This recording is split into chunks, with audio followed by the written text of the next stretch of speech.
Hello and welcome. You are with Argumentative Indians, and I'm Bhuvan Apurva. In the first decades after independence, India was an international advocate of human rights, opposing European colonialism and apartheid, and later Israeli actions against the Palestinians. India stood as a leader amongst non-aligned nations.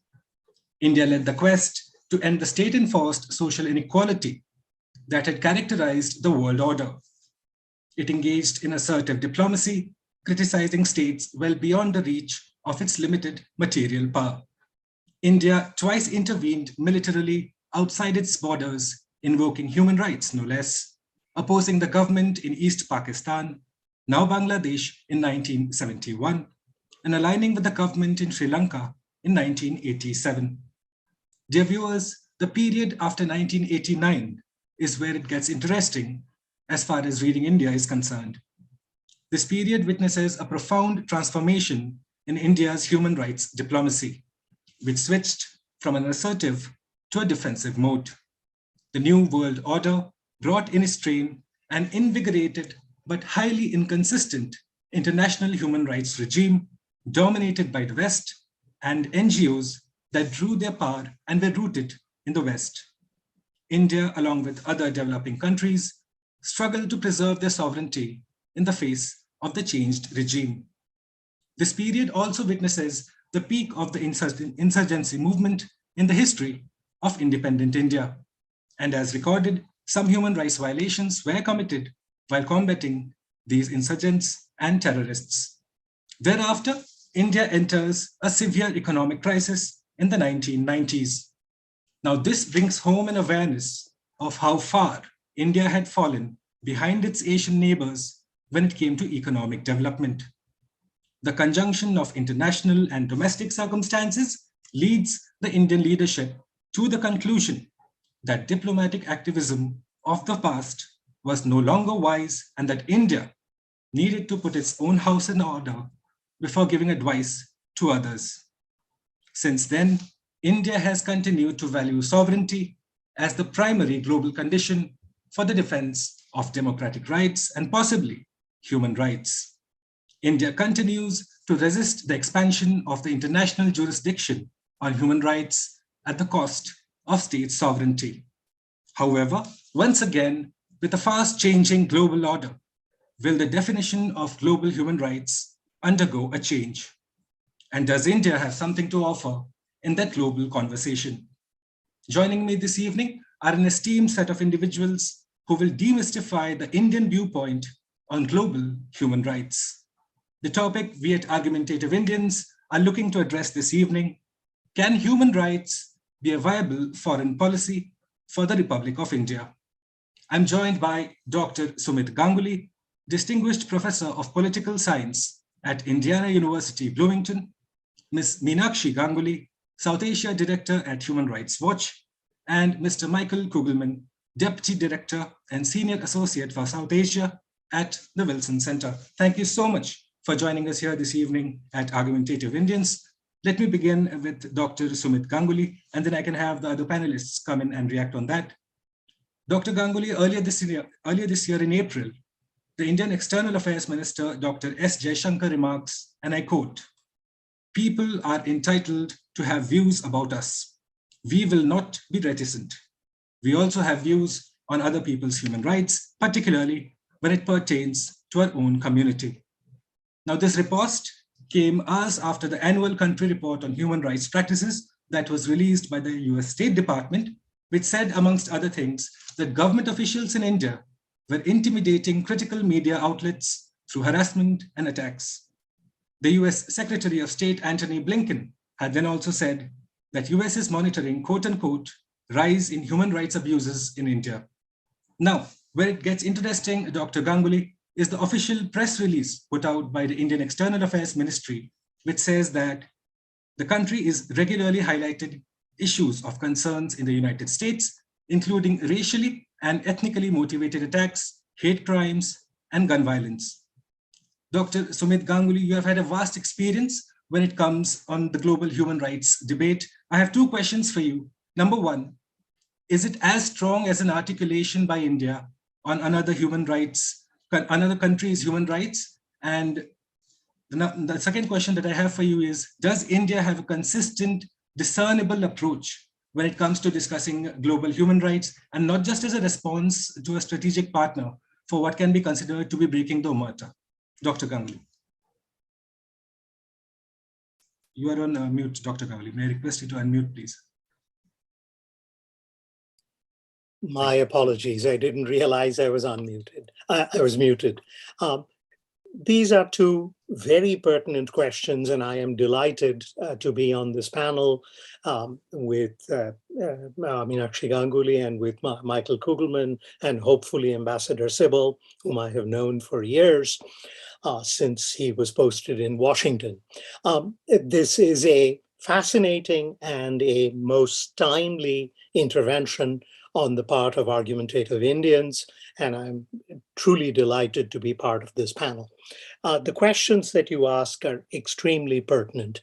First of all, Ambassador, for now Foreign Minister, Jaishankar did what any foreign minister would do. It's a deft defense of the Indian position. That's what any foreign minister, any foreign secretary, any secretary of state would do if she or he were in those shoes. But that needs to be probed a little bit further, and I will do that in a moment. And your second question, has India maintained a consistent position on human rights? And the short answer is absolutely no. But on the first question, there is little or no question that on a global basis, human rights are routinely violated, with the possible exception of a small number of Scandinavian countries which have an exceptional record in terms of protecting human rights. And even their record is not flawless when it comes to immigrants, particularly dark immigrants. There has been anti-immigrant violence. There have been the rise of right-wing parties. There has been attempts at restricting immigration, particularly faced with immigration from the Middle East. And so their ideals have fallen short. But sadly, we live in a world where human rights are routinely violated even as we speak. And the United States is no exception in that regard, particularly as one notes over the last couple of years with the Black Lives Matter movement and the like. So, but every country, and particularly countries of any consequence, like the United States or India, are faced with what Robert Osgood, a brilliant American political scientist in the early 1950s, wrote in a book called Ideals and Self-Interest in American Foreign Relations. There has been a fundamental tension between self-interest and ideals. Witness President Biden, who had referred to Saudi Arabia as a pariah quite accurately, now genuflecting before MBS, Mohammed bin Salman, because the US desperately needs petroleum at a reasonable cost. So these fundamental tensions exist. India is buying huge amounts of oil from Russia because matters are dire in India. So there is this fundamental tension that Osgood reminded us in his 1953 book, and this problem remains with us. So this is what Jaishankar was confronted with, and he tried to deftly change the tone and substance of the conversation away from India. Has India's record been consistent? No. Everything you pointed out is correct. But let me give you a couple of contrary examples. 1956, no less than Prime Minister Nehru, whom I hold in utmost esteem, waffled when the Soviets invaded Hungary in 1956. He had roundly condemned the Anglo-French intervention along with the Israelis in Egypt. But when it came to the Hungarian invasion by the Soviet Union, he prevaricated on that issue. On Czechoslovakia in 1968, Mrs. Gandhi initially in parliament was quite critical, but India abstained on the UN vote. In 1979, December, when the Soviets invaded Afghanistan, Rajesh Mishra was given, he was the Indian permanent representative at the UN, was given instructions by the new incoming foreign secretary, T.N. Kaul, which contravened what the Charan Singh government had told him to do. And India blithely accepted, at least publicly, the Soviet rationale for the invasion of Afghanistan. So there have been inconsistencies in India's policies, but these inconsistencies, tragically, while I bemoan them, I also recognize that this is a fundamental tension that foreign policy decision makers are confronted with. It doesn't mean that we should give up on human rights. I'd be the last person to argue that, but I also recognize that this is a critical tension that often offers no simple resolution. Sorry for being so long-winded. Thank you. Thank you, Dr. Ganguly. I'd like to bring in Ms. Meenakshi Ganguly for my next question. And Ms. Ganguly, when Dr. Ganguly talks about the inconsistencies in so far as the Indian history in dealing with human rights challenges are concerned, now it's quite agreeable that a country cannot have a consistent approach when it comes to global human rights policy. How do you see that when Dr. Ganguly says that, yes, the inconsistencies exist, but then that's a part of the reality? Thank you very much for having me on the show and for your question, Apurva. See, I am a simple person. I'm a human rights activist. So what I would like is the world to be better. So where do we begin? Do we all agree on the notion of universal human rights? Can we disagree on the right to life and liberty, to life without discrimination, to justice? Can we argue with the need for right to livelihood, education, health, freedom of practice, religion, freedom of expression? I mean, we do not argue with the basics. So when we don't argue with the basics, then we arrive at all the issues that Dr. Ganguly has just raised: strategic concerns, trading concerns, security, all these arguments that states have to deal with. And of course, most of all, states also have to look after the interests of their own citizens, which, while it includes protecting their rights, all the rights that we talk about, it has to be sort of matched in the global situation that we are operating in. But where I have a problem is, I would actually welcome Dr. Jaishankar's comments in the US, where we have always wanted countries to speak up to other countries in just that frank way. But the motives have to be questioned, because why is it that India has gotten so stuck on the internal matter? And there are really two reasons for this when they say human rights is an internal matter. One is that there are problems at home, right? That they don't want to be sort of targeted for. And again, those have to be solved. Just pretending that those problems don't exist, you alluded to several of them, those are problems that have to be tackled.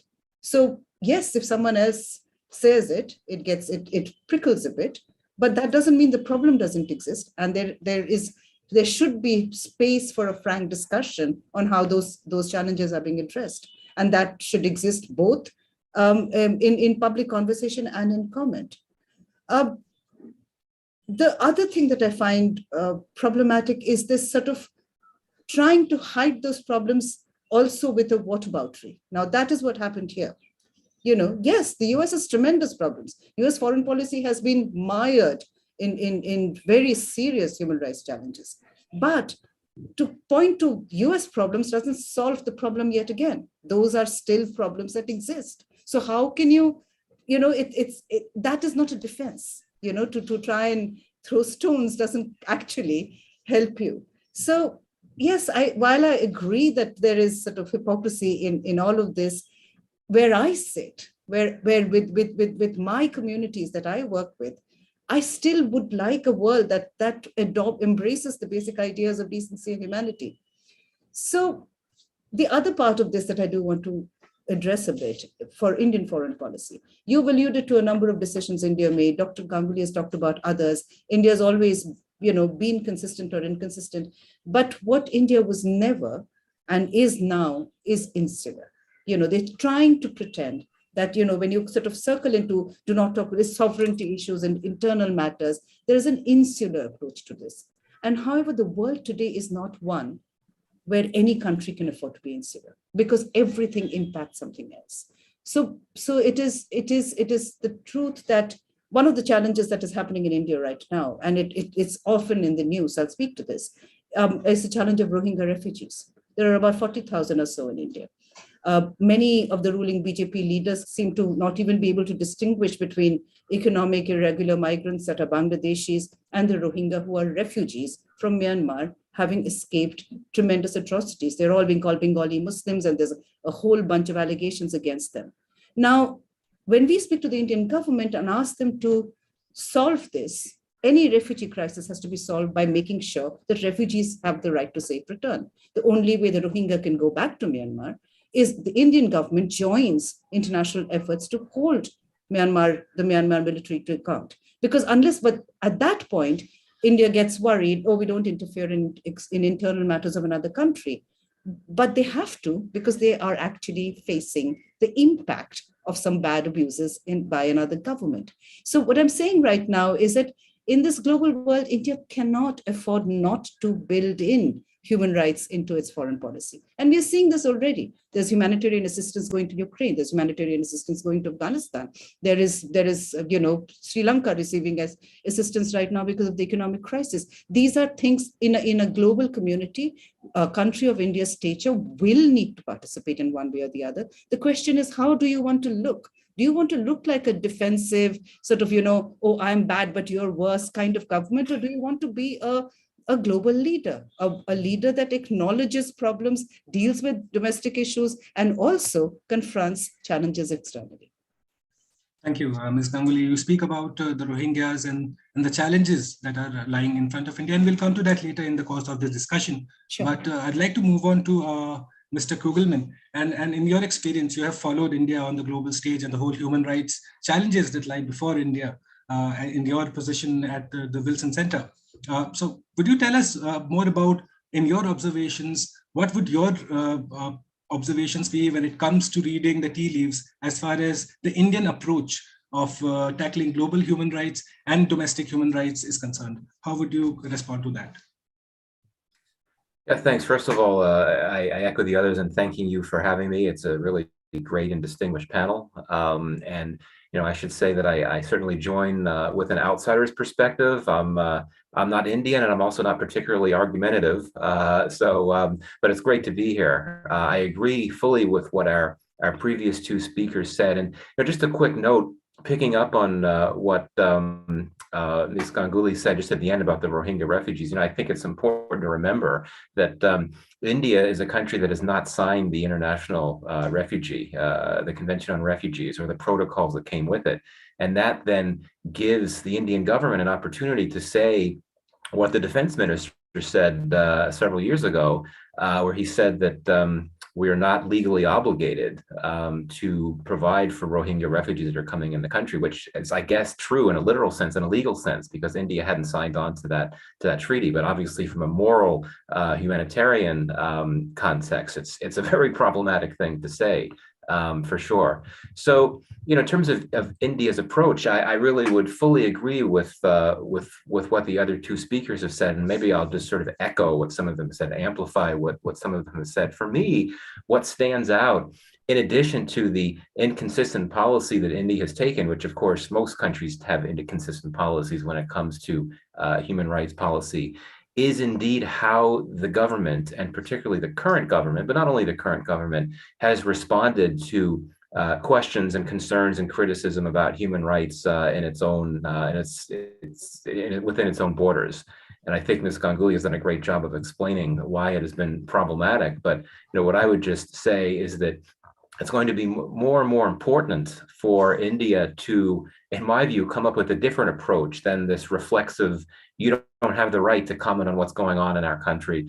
Because, India is slowly but surely, maybe more slowly than surely, becoming a major player, not necessarily a major power, but it's becoming a major player in the world. And it's only natural that the more active and engaged it is in the world order, that its human rights are going to be called into question. We've seen that particularly, I would argue, since August 2019, when the decision was made to revoke Article 370, and the crackdowns that took place in Kashmir after that happened. Media coverage really picked up on that, and that got many within the government very upset. That's continued, but this is going to build even more as India becomes more of a player. It already has one of the top economies in the world, so it's going to be impossible for it to avoid that type of attention, even if it doesn't want it. And secondly, I would make a very different kind of point, that we live in the era of social media, and that means that we are constantly besieged by images of human rights violations everywhere in the world, including India. They're all around us. They're posted, they're amplified, they're discussed, they're pressure campaigns, and India has been targeted by that. So again, it's increasingly difficult to avoid these questions. And I would argue that India being a democracy, a troubled democracy, but a democracy, for India to react in a way that I would argue no other country other than China tends to react when confronted with this criticism about human rights, it's not a good look, to put it mildly. But I don't necessarily see that changing for reasons that were already mentioned. But I do think that this defensive type of response is certainly problematic, particularly because it's going to continue to face these questions for the reasons that I mentioned. Okay. Yes. But then again, when you talk about the Indian deficiencies and the Indian viewpoint of not having a discernible approach when it comes to discussing global human rights, I'm inclined to bring up the topic as to the matter of whether does India have the credibility, in fact, to talk about global human rights abuses, say, in different countries. Because again, when you look around and we discuss the major powers, no country is perfect. Everyone has their own set of issues and their challenges before it. But does India have the credibility? Because there exist certain practices still within the country that are violative of equality and on the basis of different factors. So Dr. Ganguly, would you say that India suffers from a lack of credibility if it tries to vocalize on other countries' issues, or does India have the moral inner strength to be more articulate when it comes to vocalizing on the problems that exist beyond its boundaries? Look, let's be frank. Every major power in this world has structural deficits when it comes to human rights. But the task, I think, as my colleague Meenakshi Ganguly correctly pointed out, I think is twofold. On the one hand, you try to address the shortcomings that exist at home, while at the same time speaking out on human rights. Let's take, for example, the United Kingdom. It still cannot come to terms with its colonial legacy. There are any number of British historians who continue to perpetuate the myth that the British Empire somehow, on balance, was a benign force. This is palpable nonsense. Unfortunately, their history textbooks, their social science textbooks still reflect this pernicious myth. But that doesn't prevent Boris Johnson from speaking out about human rights violations, say, in the Ukraine. So while this kind of inconsistency does exist, I think the real task, as she has very correctly pointed out, is twofold. One, to try and address your domestic shortcomings, acknowledge your domestic shortcomings, while at the same time speaking out when it is appropriate and acting in a fashion that actually enhances the quality of human rights in the world. And I think India should adopt this policy rather than this extremely defensive, if deft, attempt by the foreign minister to fend off external criticism. Ms. Meenakshi Ganguly, would you agree with that? As a country of more than 130 crore people, would that sort of moral grandstanding when India tries to vocalize on other countries' issues be actually a pragmatic, practical approach? I don't think grandstanding is acceptable by anyone, but there is an issue that we need to confront. The thing is that at this point of time is for pragmatic reasons more than anything else. The challenges that we are confronting right now, including climate, will impact everybody. We've already seen the world work together during the pandemic. These are challenges where people will have to work together, and India will be expected, considering just the size of its population, if not anything else, to take a position. I must confess that as a human rights activist, we would like to see the discourse shifting from North America, Europe, telling the rest of the world what to do, and instead of confronting their own sort of colonial past. But for that to happen, we also need other countries to step forward. And of course, we would like democracies like India to step forward.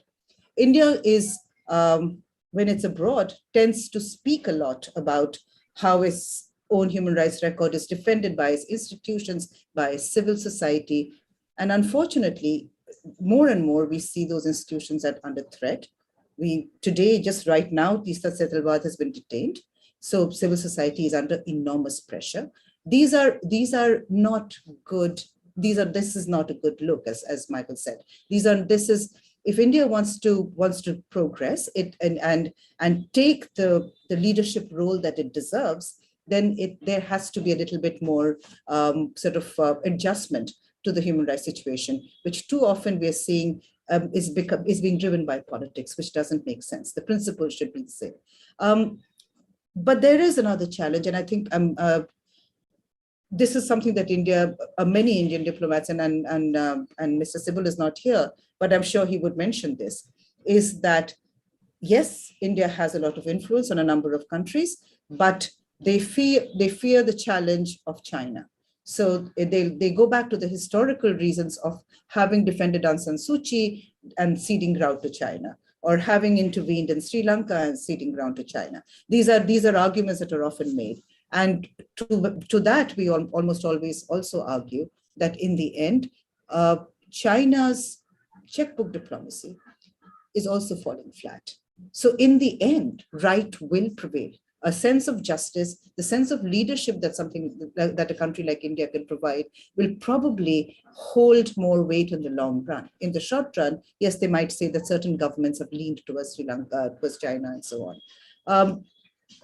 I just want to flag one other thing, which is India's ambition as a developing economy, which wants to draw foreign investment, wants to have people come into India.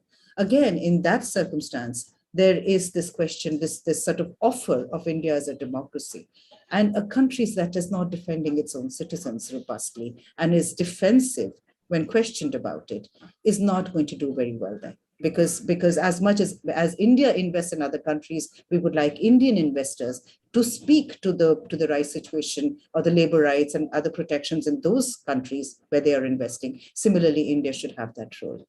So I'll stop there. Thank you. Mr. Michael Kugelman, again, I'm inclined to ask you that even if India does choose to speak out, do you think will anyone listen to a country that has its own Himalayan set of challenges before it and is frankly struggling, but is making way for a positive change, a positive momentum? Because one can argue that the whole narrative is set by the Western wealthy countries. And so India is a poor developing nation. If it does go about vocalizing on other countries' global human rights issues, would it be taken seriously, Mr. Kugelman? I think that global perceptions, and particularly Western perceptions of India have changed a lot since the 60s and 70s and 80s. I don't think it's seen only as a poor developing country. On the contrary, I think it's seen as an increasingly important global power, as well as a strategic player as well, particularly in the context of the China factor. But I think that where the credibility question would come in is the policies of the government that's been in power in India since 2014. The West and the world more broadly certainly has concerns about human rights abuses at home, and I think that's where the problem lies. But again, this is the basic factor. This is the basic issue that, as Sumit had said, just about every country in the world has issues with human rights at home, including the United States. And so, any country that raises its voice to criticize human rights elsewhere is going to be seen as hypocritical at the least, and as lacking credibility in other contexts. And I think the risk is that the more a country or a leader in a country tries to push the human rights issue, the more vulnerable they are to push back. And here I would take the example of Pakistan, quite frankly. Imran Khan, when he was in power, positioned himself as a champion of those fighting against Islamophobia. It was a big thing that he did. I can see Islamophobia as a rights issue. But as we all know, he refused to say anything publicly about the plight of the Uyghur community, the Uyghur Muslim community in China. And we know why, right? It's because Pakistan has a very special relationship with China and it can't afford to alienate it. But many saw Khan as extremely hypocritical. And then you look at the US, you look at the Biden administration, which has emphasized that human rights would be a major pillar of its foreign policy. And it's been a while since we've heard a U.S. administration say that explicitly. Certainly, you didn't hear that with Trump administration, you didn't hear with Obama. Clinton to an extent, but I think you'd have to go back to the Jimmy Carter administration, where human rights was such a key focus of foreign policy. And yet, we've already seen the examples that Sumit had mentioned, that the Biden administration is being very inconsistent when it comes to this. It changes its mind. It's happy to criticize China for its violations, and a number of other countries that are either rivals or countries that are not partners or allies or whatever the case, whereas it's willing to give a free pass to other countries, as we're talking about Israel or, quite frankly, India to an extent as well. And I think that's an important point to highlight as well. Maybe one reason why India has had the reaction that it has to external criticism about its internal affairs, including human rights issues, is that it knows that it will get a free pass to an extent, just like China gets a free pass to an extent as well. In that so much of the world views India, rightfully so, as a key economic player, as a key global player more broadly, as a strategic player in a broader sense as well. And I think that sort of gives India some insulation. It knows that it has that insulation, so to speak. And knowing that it gets that free pass, I think that helps it. It empowers it to think that it can react defensively like that, knowing that that's not necessarily going to have an impact on its relationship with these countries that may not be happy with its human rights record. Dr. Ganguly, when Mr. Michael Kugelman speaks about this change that has happened, I'm inclined to, in fact, go back in the past. When you look at just post-independent India, and probably one of the most major global human rights movement, that was the Freedom of India movement. It was built on securing human rights for people. And then post-independence, India took a stand for the injustice that was happening in South Africa. It was with the Palestinians in the face of aggression. It opposed European colonialism. But then again, when we see that shift happening, when we look at contemporary times, that there is no discernible distinction between India voicing its approach, say, in the injustices that Michael was discussing about happening in China or even in Myanmar. So what would you attribute this change to? How has that change happened? And what would be the reasons for it? I don't think that the change is as profound as you describe it, because I have already pointed out instances when foreign and security policy interests led India to mute itself or prevaricate on critical issues of human rights. But as I think Michael has very correctly pointed out, India is now expected to play a greater role because of its enhanced status in the global order.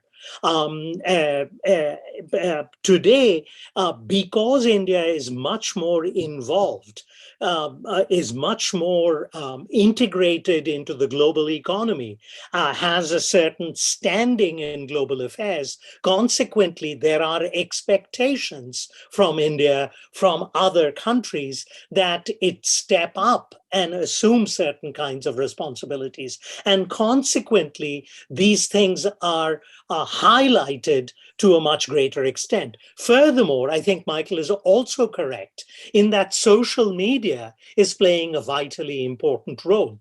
How do we know that the homes of a series of Muslim activists have been bulldozed were it not for social media?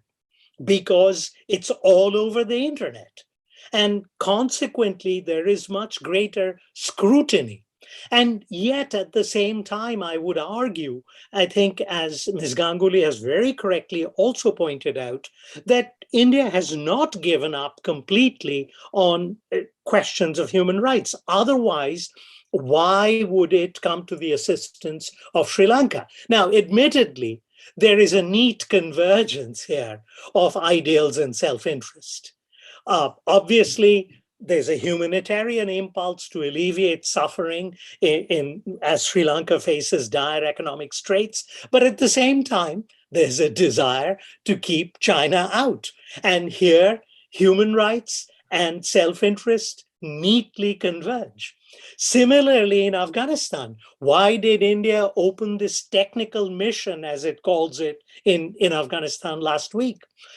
In part, obviously, to alleviate, horrific human suffering in Afghanistan. And India had a highly robust aid program to Afghanistan during the era prior to the second takeover of the Taliban. But during that time, and now with the opening of this technical mission, it's also to try and reduce Pakistan's footprint and to reduce China's footprint in Afghanistan. So again, human rights, humanitarian concerns, and self-interest neatly converge. And consequently, India is acting with some vigor in both of these cases. In international relations, there is a term that is used, and that is called hard cases. The real test comes when your self-interests and your human rights concerns don't converge, but you still go ahead and push for human rights. Take, for example, when I was a graduate student, I saw my fellow graduate students here in the United States push the United States government to impose sanctions on South Africa. And there, the Reagan administration, which was engaged in this scurrilous policy called constructive engagement with South Africa, which was neither constructive nor particular, and engagement was mostly to support the apartheid regime indefinitely. It's civil society and human rights activists and fellow graduate students and undergraduates who forced the administration to change its policies towards South Africa. I remember my senior senator, Richard Lugar, with his voice quavering with emotion on the floor of the Senate when he pushed for the sanctions on South Africa over the objection to Reagan administration, overriding Reagan's veto. Why did this happen? This was a hard case because there were American material interests implicated in South Africa, but it's civil society activism that ultimately prevailed. And those are the cases where we should look for India to act. Thank you, Dr. Ganguly. When you discuss and when you speak about the interests of India and vis-a-vis the human rights debate that is on, I'd like to ask Ms. Ganguly, in fact, that the traditional viewpoint of the Indian foreign policy experts has been to prioritize self-interest before any other matter is to be addressed. But as Dr. Ganguly now points out, that India is expected to play a much larger role in the global order, and hence its self-interest cannot be narrowly defined, just in terms of, say, border security or food security or energy security. So, Ms. Ganguly, how do you see this framework developing? What would be the key tenets of this framework if India is to prioritize and balance and trade off this self-interest debate versus the human rights protection debate? What would be the framework of that debate be? Ms. Ganguly. Thank you. I would ask again, because I sort of occupy such a small, limited space of trying to see people live better lives. I would argue on what governments perceive to be, how do they look at self-interest?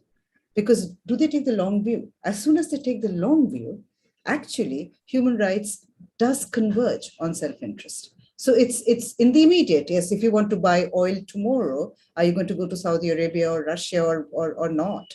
Is a short-term problem. It has immediate repercussions. But if you take the long view of making people's lives better, leaving the world perhaps a better place than you found it. Those sort of, very airy-fairy sort of ideas, but those are the ideals that we're trying to work with here. And in those cases, self-interest would converge with human rights. And I say this in the most basic way, because I will, in the work that we do, we often have to deal with violence.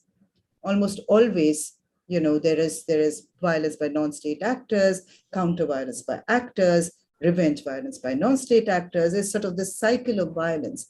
And in each of those situations, everyone tries to justify it. They will say, well, we've discussed Kashmir, and Kashmir is a good example, or the Northeast, or the sort of rebellion in central India.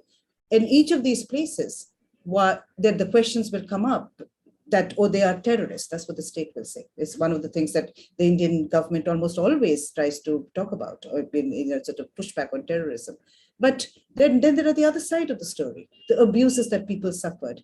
A child that has grown up in Kashmir who has only witnessed abusive behavior by security forces, people who have tipped over their rice, stopped at checkpoints, being awful, being abusive, sexually abusive to their mothers and sisters. What is that boy going to do? And was there a notion of justice that might have stopped the cycle of violence? Because again, we are seeing this violence peak.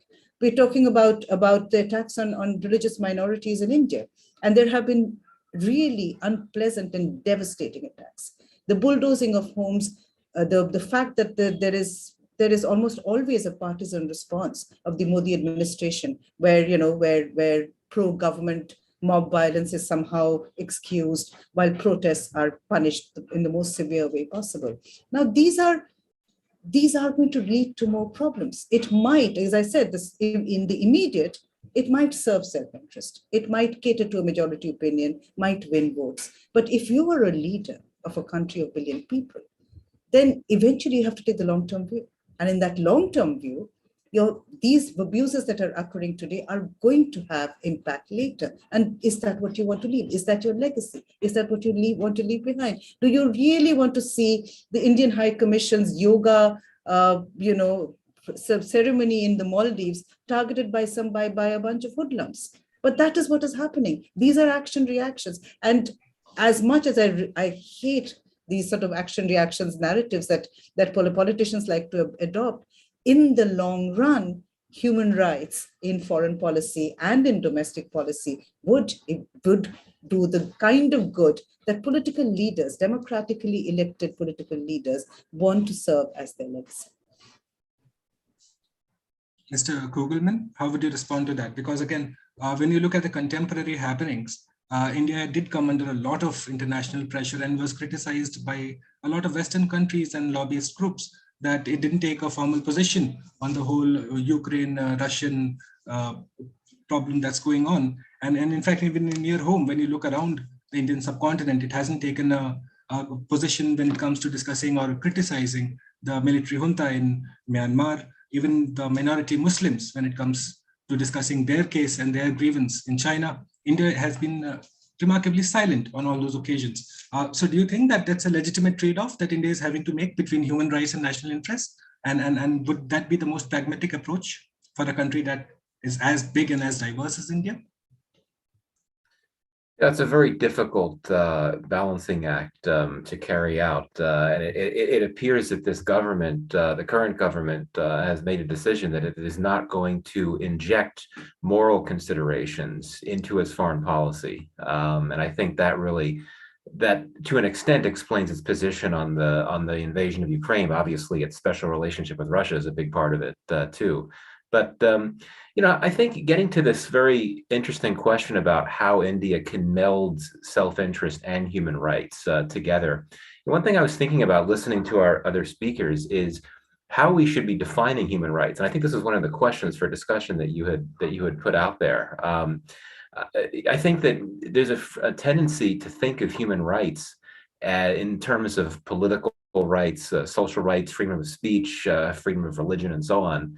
But I think one could also argue that perhaps there's the economic dimensions of human rights, economic empowerment, economic justice.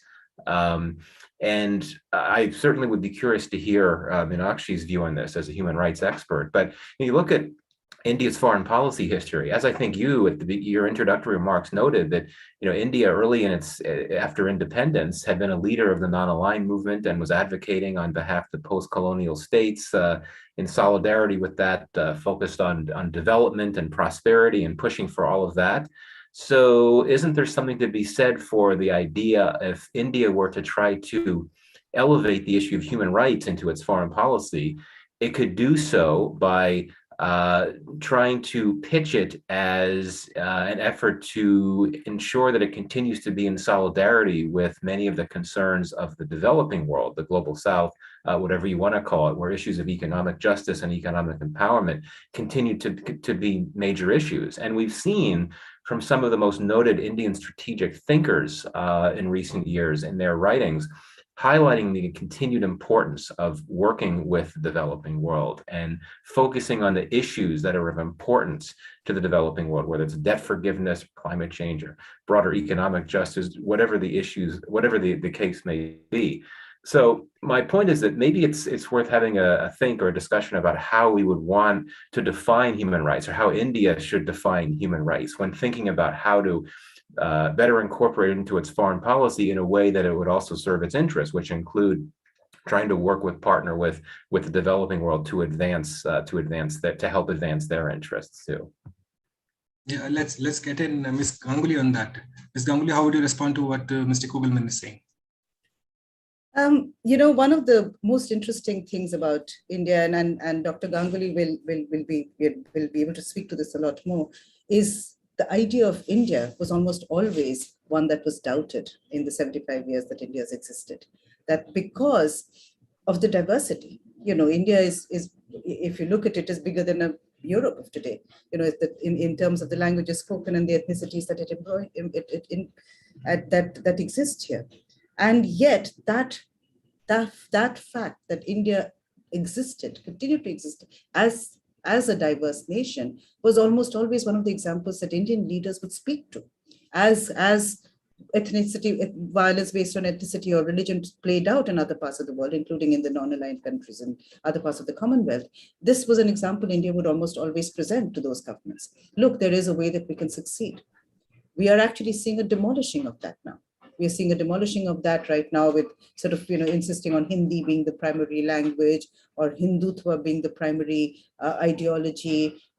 These are things that India once celebrated. So I in fact, to Michael's point, I would say that India already had things that it did present to as part of the sort of developing world of earlier. I do want to also sort of speak to the economic points that you mentioned, because one of the challenges we face when we speak to human rights and economic rights is corruption. Corruption is a big challenge in terms of delivery of services. And again, here India could, and India's attempt at trying to create this Aadhaar system was initially actually in a way to try and cut out the middleman.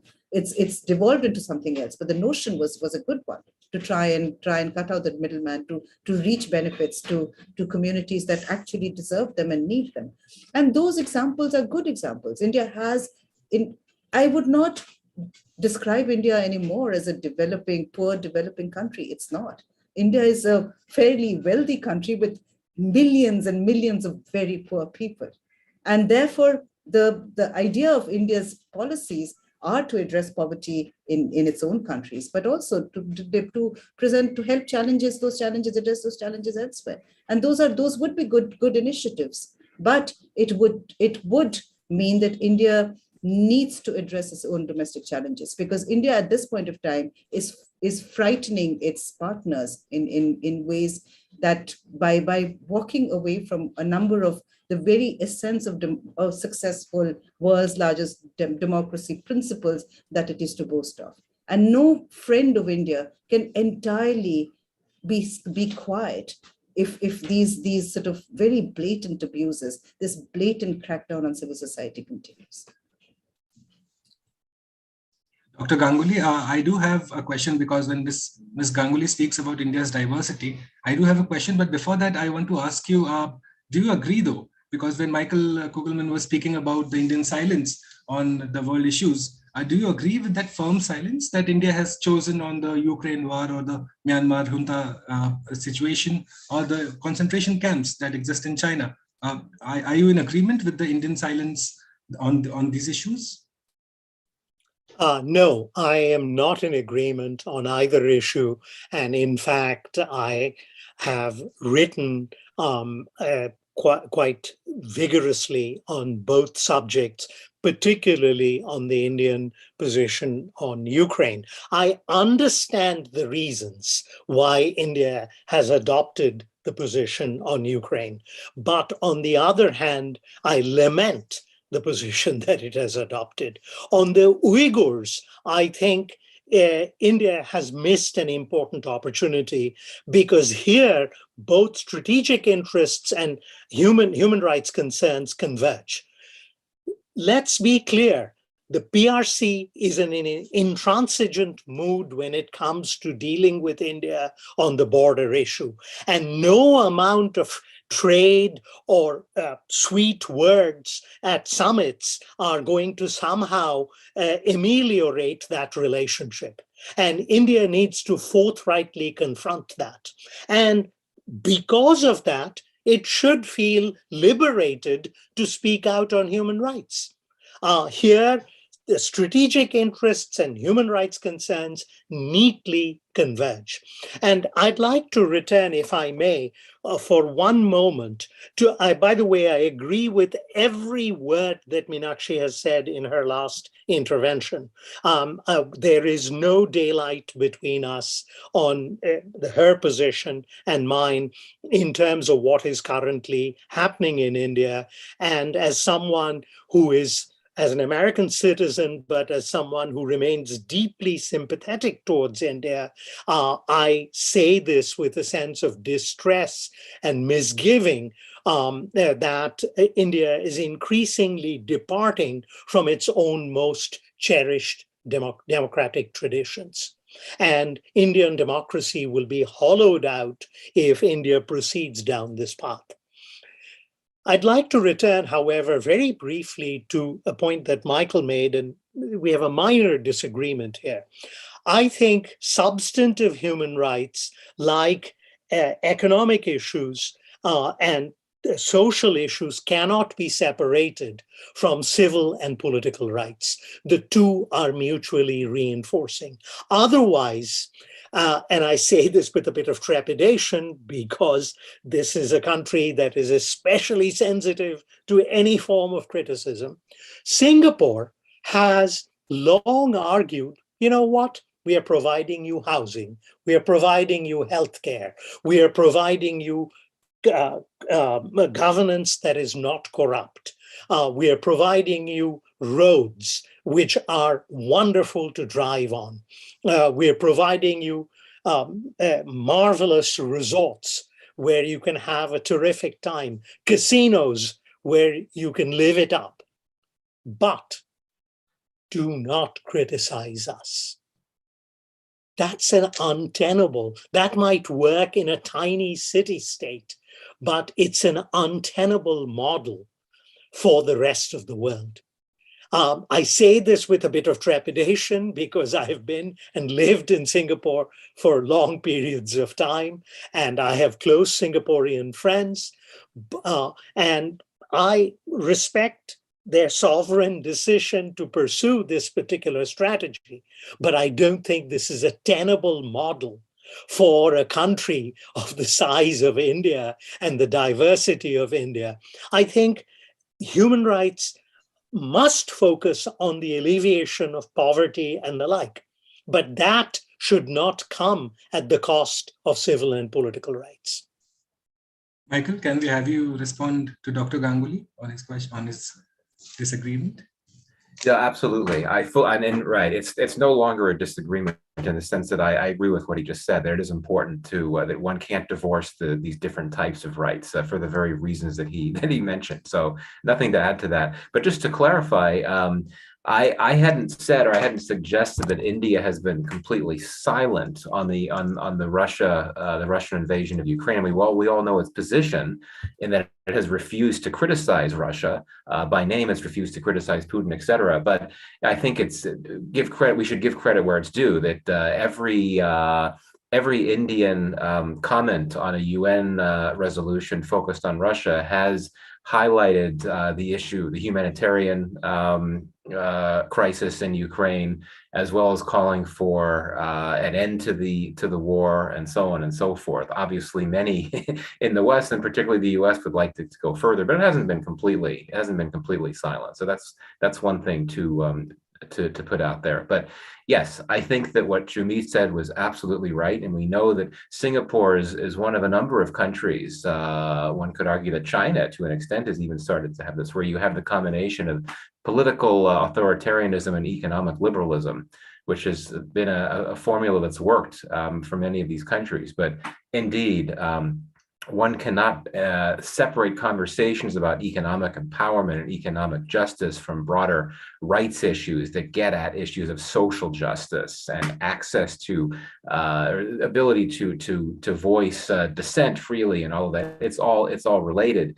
But Sumit was able to make that connection more articulately than I could. So I commend him and thank him for that.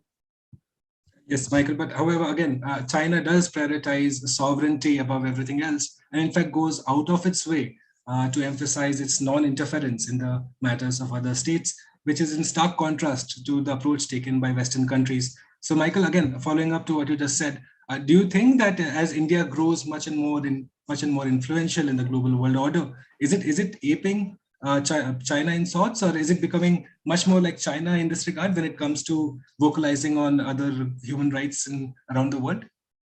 Well, yes. I mean, I know that this would be viewed with alarm by many in India, particularly in government. But I do see some unfortunate similarities between the two. I mean, the main one I had mentioned before, the level of defensiveness with which India responds to outside criticism of its human rights.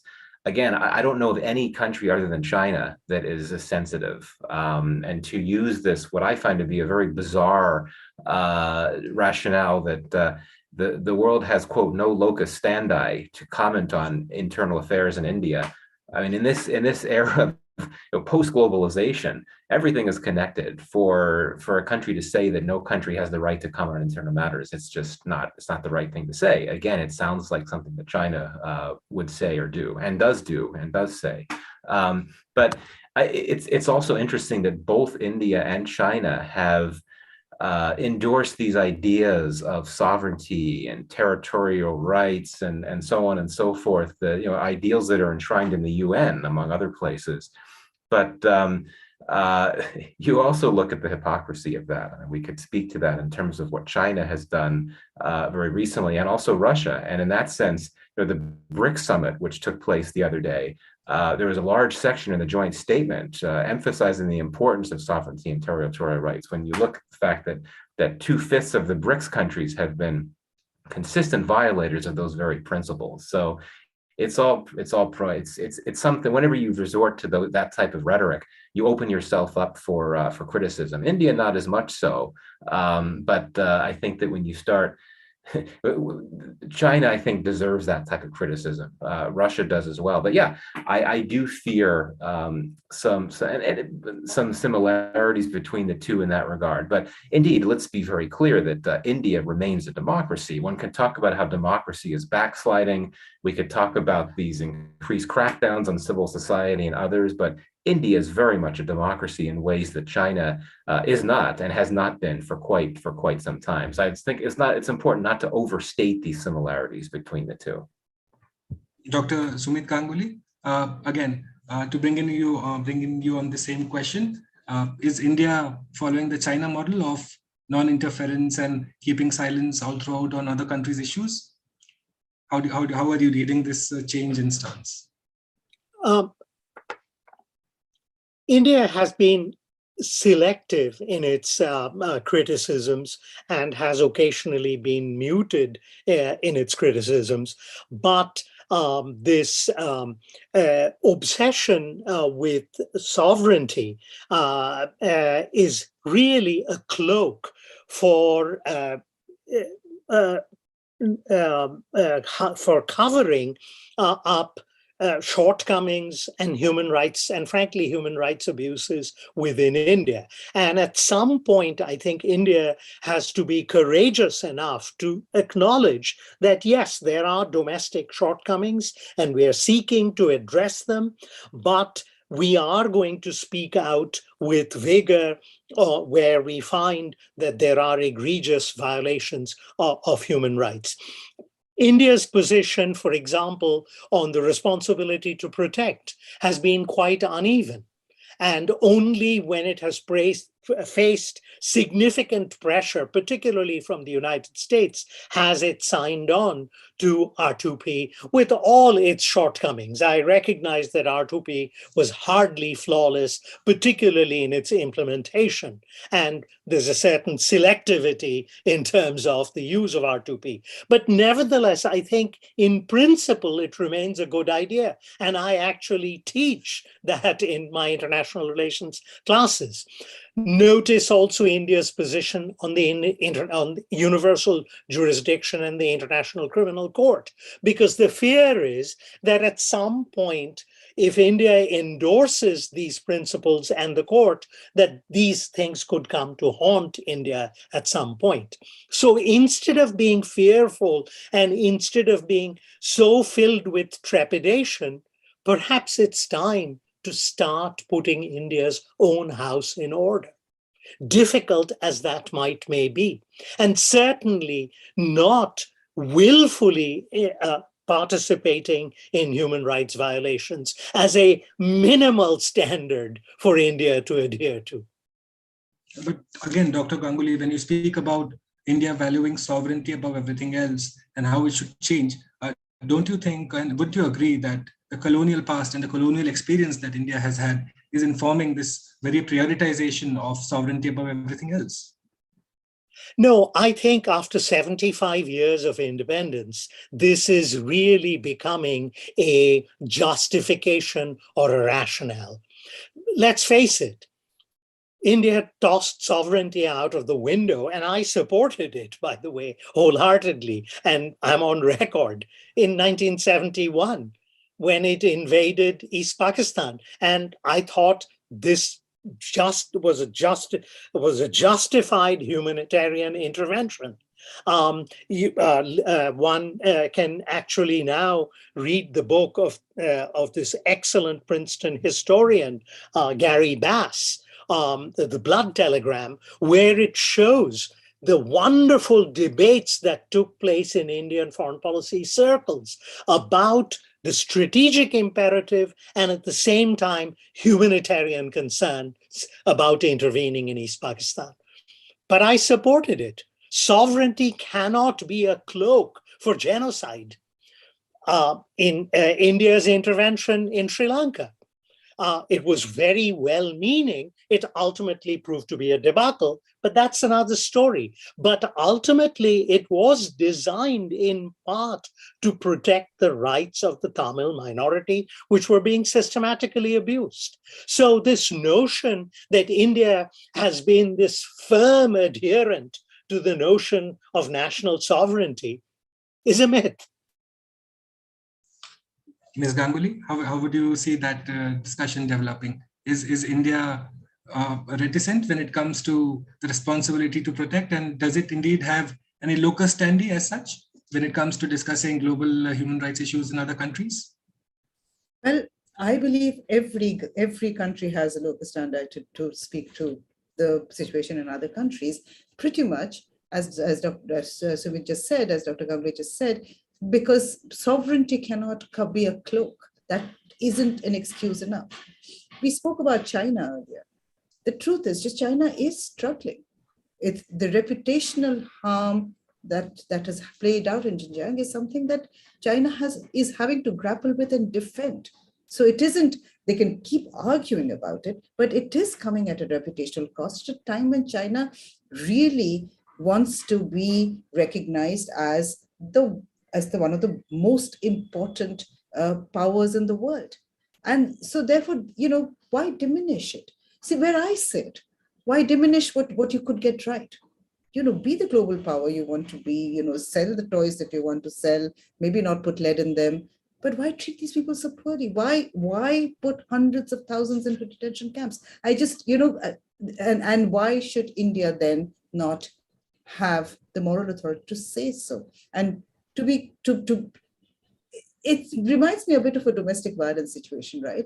It's like I beat my own wife and therefore I will not interfere when someone else is beating theirs, or, oh my God, it's an internal family matter and therefore I will not beat. Either is wrong. If there is an abuse situation, you step in.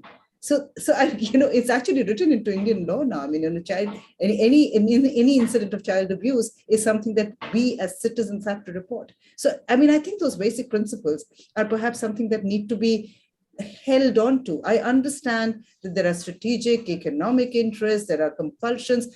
Who are your friends? How does a UN vote land?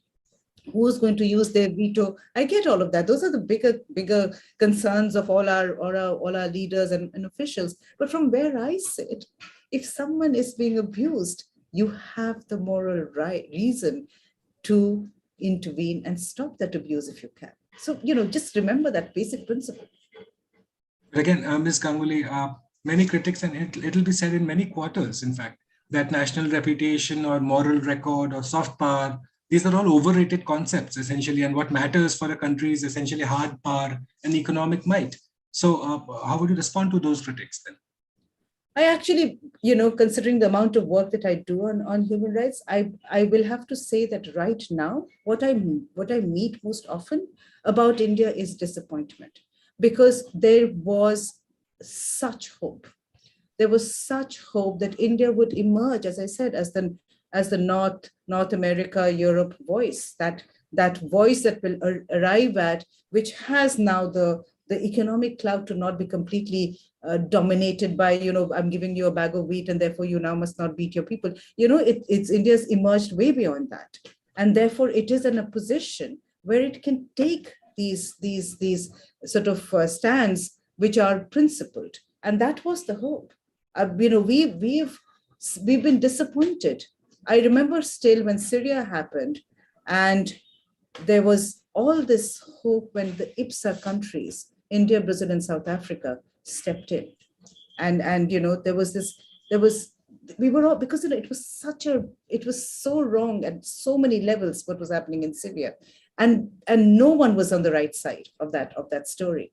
That we had hoped that countries completely unrelated to this, India, Brazil, and South Africa, would be able to provide leadership. They did start it. So those are things that we will continue to look for as India progresses.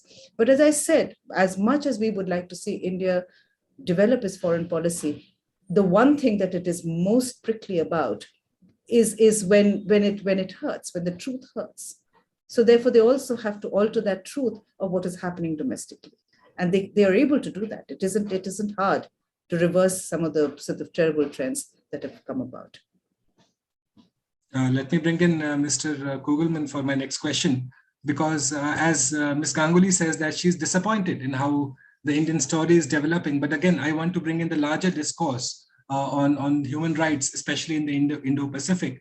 And what I find is a prima facie that there are three narratives that are floating around in the Indo-Pacific. In the Middle East, you have the Islamic religious narratives that tend to dominate the discourse, in which your personal rights are subservient to the scriptures as laid down in the religion. Then you go further east and you have a number of authoritarian regimes promoting a narrative of making human rights, especially political freedom and civil liberties, subservient to economic development and political stability. And they claim that it is only up till the time is right for liberal democracy. And then right bang in the middle, Mr. Kugelman, you have the Indian subcontinent, where the human rights narrative is dominated by the values that are enshrined in the Constitution of India. It is the only region, in fact, in the Indo-Pacific where human rights have normative legitimacy. So Michael, does that make India's position stronger, especially when it comes to articulating on global human rights issues, and especially when you consider the North versus South debate? Yeah, so that's a great question. But very briefly before I answer it, I just wanted to go back to something that Meenakshi, Ms. Ganguly had said earlier about China. I would disagree just a bit. My sense is that the reputational cost for China of its Uyghur policies have actually not been that high. I mean, yes, it's been criticized very heavily by the West, and there have been some efforts, including in the U.S., to try to limit trade. But at the end of the day, so much of the world continues to see China as a commercial partner. There's just about every country, including all the Quad countries, continue to trade with China. And the Muslim world is practically silent on the Uyghur issue, with a few exceptions. And that's because all of these countries value their trade relations with China. And I think that that's a lesson for India. I've been trying to sort of look at how to look at these two countries together in this regard. India sees that China gets a free pass. It knows that India itself knows that it gets a free pass as well. And if we look at the recent incident with the two BJP members making those insulting comments about the Prophet Muhammad, yes, there was an unusual outcry from the Muslim world, especially from the GCC. But then it subsided fairly quickly. And, the Muslim activists had their homes bulldozed, as I think was mentioned before.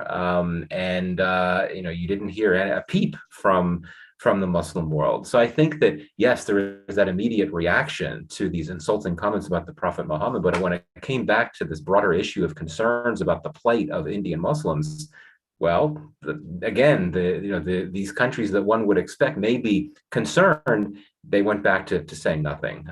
So I think that's an important point to put out there.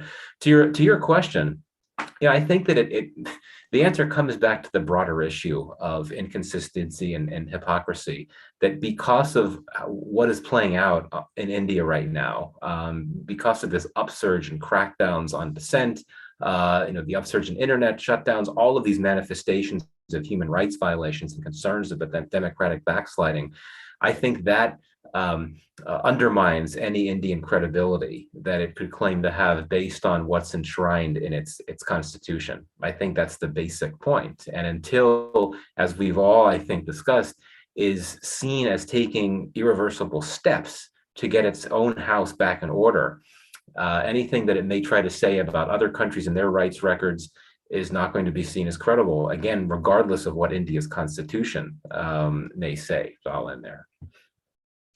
Dr. Ganguly, again, I'll pose the same question that I posed to Michael Kugelman, that does India stand out as an oasis that can possibly a safe haven insofar as global human rights protection is concerned? Because again, it lies in the middle of two opposing narratives. Does India have a chance, especially with how it is placed in between these two contrarian viewpoints? It certainly has that opportunity. Whether it chooses to seize that opportunity is really up to the present government. Does the present government want to continue to come up with various obfuscatory statements and defensive statements about its human rights record, and now threaten to produce its own human rights report in response to Freedom House, to VDEM, to The Economist. Instead of doing that, why not put one's own house in order? After all, a constitutional dispensation is in place. Why not live up to those constitutional principles instead of adopting these kinds of statements which simply seek to fend off criticism? And here I would like to remind our viewers, certainly not my colleagues, because they are more than acutely cognizant of this. I would not insult them by suggesting they need to be reminded, but the larger viewership should be reminded that India was democratic long before it became wealthy, which is a complete anomaly, because political scientists will tell you that democracy only thrives when you reach a certain level of economic development. India is the world's largest and the most striking outlier. And in this regard, I would like to bring to the attention of everyone the brilliant book that was published a few years ago by a young Israeli academic, Ornit Shani. And the book is called How India Became Democratic. And it shows the extraordinary difficulty of extending the franchise to in a country where literacy was less than 30% at the end of British colonialism. And nevertheless, India's constitutional experts and nationalist leaders took this extraordinary gamble. And let's not forget this legacy. Let's not squander this legacy in India. This is something to be cherished and upheld. And consequently, yes, India does have an opportunity to carve out for itself a distinctive position between these two other stands that you have so carefully articulated. Thank you, Dr. Ganguly, and I want to bring in Ms. Meenakshi Ganguly. When Dr. Ganguly talks about India standing out as the rare, stable democracy, it is obvious that it is standing out amongst most post-colonial states. India does stand out as a rare exception. So do you think that that's by chance, or has that been inculcated over a period of time? And because India and the UN both were birthed at the same time, almost around each other, do you think that's a matter of happenstance, or does the ethos have all these basically ingrained in them? The Indian freedom struggle ingrained. There are two things that happened in that whole movement. There was the inclusive nature of the freedom movement that brought in so many different communities to a common cause against colonialism. But then happened also 1947 and the brutality of the partition. So India's history began with a combination of those two. And for a long time, growing up here in India, with what our elders told us, it was repeatedly that, let's not end up there. Let's not end up with what happened in 1947. And there was actually in our youth, from our older elders, a sort of a dream of an India that would succeed, and there was a lot of commitment to it. I do feel, and that's again, I mean, like Dr. Ganguly said, this is not something that this is perhaps two people who might listen to our discussion today, that we as India has progressed, unfortunately, as many more Indians have been pulled out of poverty and into middle classes, unfortunately, they have become a little bit insensitive to those left behind. There is therefore this embrace of hate, which was not India's narrative. yes, Indians routinely make fun of other people's ethnicities. There's almost always jokes about, I've forever been called a bong who loves Roshagullas or whatever. We've grown up with this kind of stuff. But there was also an essential decency to it. There was an essential decency to the differences in the religions that played out in India. And that was a richness that many others did not have. And therefore, India could, with great pride, communicate that, yes, we have problems. We haven't solved the Dalit issue. We have, women's maternal mortality rate is still terrible. The conflicts often end up with police brutality. All of those were also problems, but there was an exercise that was a common cause exercise, which the citizen was also was engaged in. Now, instead, what we've turned into right now is a culture of mob violence. And therefore the problem. I do not at all support anyone coming out on the streets because they're offended either by the criticism of the Prophet or by criticism of some Hindu god or a Buddhist god or a Jain god or indeed any other. I don't think that should be the cause. But incitement to violence has to be punished. So what happens is that we cannot have partisan responses to hurt sentiment. A group of people say they want to burn down a jewelry store because they don't like the advertisement, while, and they don't get punished, while another group of people who are offended by something said about their prophet then have their homes bulldozed. That doesn't work. As far as I'm concerned, there has to be rule of law. And really, in the end, India's sort of attractiveness to the world community, this big market that we keep hearing about, that market is attractive because it combines with it rule of law, it combines with it sort of civil liberties, or something that Indian leaders have often spoken of, a structure within which brings about self-correction, which requires humility of making mistakes, of reversing things. Like the farm laws were reversed. There requires that ability to understand public sentiment and to not divide the public because of political ends, because that will diminish the human rights situation. Thank you. Thank you for your response. And as we head into the final quarter of this special discussion on argumentative Indians, I am inclined to ask Dr. Sumit Ganguly, in fact, that Dr. Ganguly, I had begun this whole discussion on argumentative Indians with a quote by our External Affairs Minister, Dr. S. Jaishankar. And I think I'm going to end our discussion with another of his remarks, and I'd like your viewpoint on those remarks. The Indian External Affairs Minister, in his book, The India Way, Strategies for an Uncertain World, there he writes, and I quote, "The India way, especially now, would be more of a shaper or a decider rather than just be an abstainer." He says in another quote in the same book, India's worldview is consultative, democratic, and equitable, but must find clearer expression. Dr. Ganguly, should one expect the Indian leadership to play a more prominent role in shaping opinion on global issues, or are we a long way afar from that position? Look, these are admirable sentiments articulately expressed by an old friend.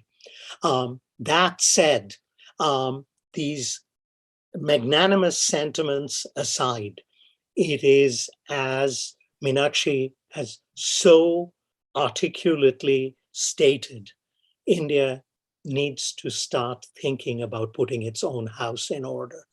It cannot continue down this pathway that it has chosen, particularly since 2019. And it simply count on the fact that it is materially so significant that it can afford to fend off any form of criticism. That is an untenable strategy for the long term. And furthermore, it is an untenable strategy not because of external criticism and the growing chorus thereof, but there's something we haven't talked about. This strategy, from an instrumental standpoint, is a disaster. Why is it a disaster? Because we're going to see greater social unrest. And unless India wants to adopt a coercive strategy like that the PRC has adopted towards any form of dissent, whether ethnic or political or otherwise, unless India wants to go down that particular pathway, the strategy that the current government has adopted in terms of its treatment of dissenters and ethnic minorities is a recipe for sustained social unrest. So even if you set aside moral and ethical concerns, do it because otherwise you are going to set the country aflame. One recalls the title of V.S. Naipaul's book of about 20 years ago, A Million Mutinies Now. Well, it isn't going to be a million. It's going to be 1 billion mutinies now. It is a recipe for social disaster in India. So while I find Jaishankar's remarks about India playing a leadership role entirely laudable and appropriate, to do that, one needs to put one's domestic house in order. Thank you for your response, Dr. Ganguly. Meenakshi Ganguly, I'd come to you. Your final word. Is there dark clouds you foresee on the anvil for India as far as human rights protection is concerned? I think that India has an economy and a voice that is big enough for India to start speaking out loudly and clearly for human rights, both at home and abroad.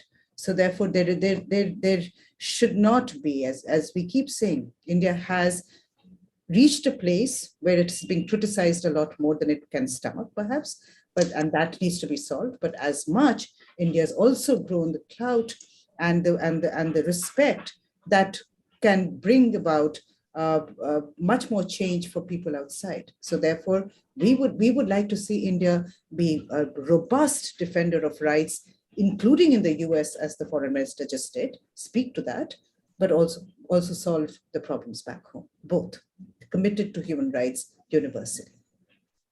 Thank you, Ms. Ganguly. And finally, I'll move on to Mr. Michael Kugelman. Your final word on this topic here at Argumentatives this evening. Can human rights be the central tenet of Indian foreign policy? Mr. Michael Kugelman. Yes, I think to Dr. Jaishankar's comment, I mean, India is already playing a bigger role in shaping global issues in a broad sense, in that it's more involved, it's more engaged and really ensconced in a number of the key new and emerging global institutions, right? It's a part of the AIIB. It recently joined the Shanghai Cooperation Organization. It's finding itself being invited as a special guest to groups like the G7, their summits. Of course, Prime Minister Modi has been in Germany for the latest G7 meeting. So it is shaping the global world order more than it used to, just because it's a bigger part of that world order, particularly through its role in these multilateral organizations. But certainly there is a lot more that it can do. And that would include, hypothetically, being involved in conversations around shaping global norms on rights. But indeed, I think to be credible on that, it has to do more to get its house in order. But I think this taps into some criticism that one often hears about India and Washington, that it tends to punch below its weight, that it's positioned itself, or wants to position itself, as a bigger global actor, and it's participating in some of these multilateral groups, but there's still a lot more that it could do. And I think in a US context, that also includes being willing to cooperate with India militarily as well, which India is not going to do, of course. Very final point, I hate to end on a note of looking to the past, but if we want to think about prospects for strengthening the human rights, improving the human rights situation at home in India, India is a post-colonial state, but it is quite striking and ironic that it does continue to use several colonial era tools to crack down on rights. I mean, the sedition law, the broader Indian penal code, these of course were inherited from the British colonial era. So I know there have been a lot of conversations about this, whether it's time to revisit those institutions, which again are colonial era institutions. So I think that's something to think about down the road as well. Thank you for your response. And a famous quote, in fact, comes to my mind, that when the rights of one are threatened, the rights of all are threatened. And so I think it will be most pertinent, not just for India, but for also all other countries to remember this, as especially in India's case, if it is looking to become a Vishwaguru and become in the true spirit of Vasudhaiva Kutumbakam, as the Indian leadership so often says on many different occasions. Dr. Sumit Ganguly, Ms. Meenakshi Ganguly, Mr. Michael Kugelman, thank you so much for joining us here in this extremely enlightening discussion. And I'm sure our viewers will take away a lot of information from your precious nuggets that you have provided us for the last 90 minutes. Once again, thank you from all of us here at Argumentative Indians. And for those of you who are watching us on YouTube, do tell us in the comment box below, what would your take be on human rights being a central tenet in the Indian foreign policy? We await your bouquets and brickbats too. And if you like this discussion, do consider subscribing to Argumentative Indians and share this with your friends and family. On behalf of all of us here at Argumentative Indians, this is Bhuvan Apurva Jha signing off. Till I see you with another debate and discussion on India's fastest growing thought platform, Argumentative Indians. It's a wrap from here. Good night. Thank you.